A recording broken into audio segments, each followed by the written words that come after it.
Welcome back to நம்ம சேவா. இன்னைக்கு நம்ம எதை பத்தி பார்க்க போறோம் அப்படின்னா +2 முடிச்சுட்டு நம்ம கட் ஆஃப் எப்படி டேலி பண்ணணும் அப்படிங்கறதாங்க பார்க்க போறோம். ஃபர்ஸ்ட் பார்க்க போறது இன்ஜினியரிங் கட் ஆஃப் தாங்க பார்க்க போறோம். இன்ஜினியரிங் கட் ஆஃப்க்கு மெயினா என்னென்ன சப்ஜெக்ட்ஸ் எடுக்கணும் அப்படின்னா மேத்ஸ், பிசிக்ஸ், கெமிஸ்ட்ரி தான் நம்ம எடுத்துக்க போறோம். இதுல வந்துட்டு நம்ம ஒரு எக்ஸாம்பிளா டேலி பண்றோம் எப்படின்ட்டு. மேத்ஸ்க்கு நம்ம என்ன மார்க் இருக்கோ, இப்ப 100க்கு ஒரு 80 மார்க் எடுக்கிறோம் அப்படின்னா அதை அப்படியே நீங்க 80 போட்டுக்கோங்க. பிசிக்ஸ் மார்க்ல நம்ம எவ்வளவு எடுக்கிறோம் அப்படின்றத அப்படியே டிவைடட் பை 2 பண்ணிக்கணும். இப்ப 80 அப்படின்னா நமக்கு 40 மார்க் கட் ஆஃப்ல ஆட் ஆகும். அண்ட் கெமிஸ்ட்ரியில நம்ம 70 மார்க் எடுக்கிறோம் அப்படின்னா நம்ம டிவைட் பண்ணும்போது 35 மார்க் நமக்கு கிடைக்கும். ஸோ இதுல என்ன நமக்கு மார்க்ஸோ அதுல நமக்கு கட் ஆஃப் மார்க்கா இருக்கும். ஸோ 80, 40, 35 இந்த மார்க்ஸ் டேலி பண்ணும்போது 155. ஸோ இந்த மார்க்ஸ் தான் பார்த்தீங்கன்னா நம்ம ஃபைனல் கட் ஆஃப் மார்க்கா இருக்கும். ஸோ இப்படிதான் இன்ஜினியரிங்க்கு நம்ம கட் ஆஃப் டேலி பண்ணணும். இப்படி வந்துடலாமா? ஓகே. அடுத்து மெடிக்கலுக்கு எப்படி கட் ஆஃப் டேலி பண்றதுன்றதை பார்க்கலாம்.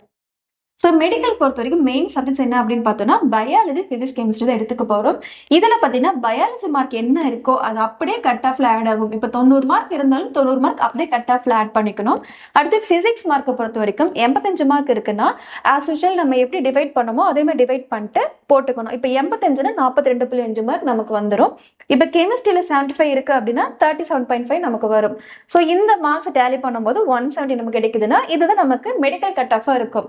ஸோ இதுதான் நம்ம final cut off mark. So இப்படிதான் நீங்க இன்ஜினியரிங் ஆர் மெடிக்கலுக்கு கட் ஆஃப் டேலி பண்ணணும். ஸோ இது மாதிரி +2 முடிச்சு தேவைப்படுற ஒரு சின்ன சின்ன டிப்ஸ் கூட நம்ம சேனல்ல இருந்து அப்லோட் பண்ணுவோம். ஸோ கண்டிப்பா அதுவும் தெரிஞ்சுக்கோங்க.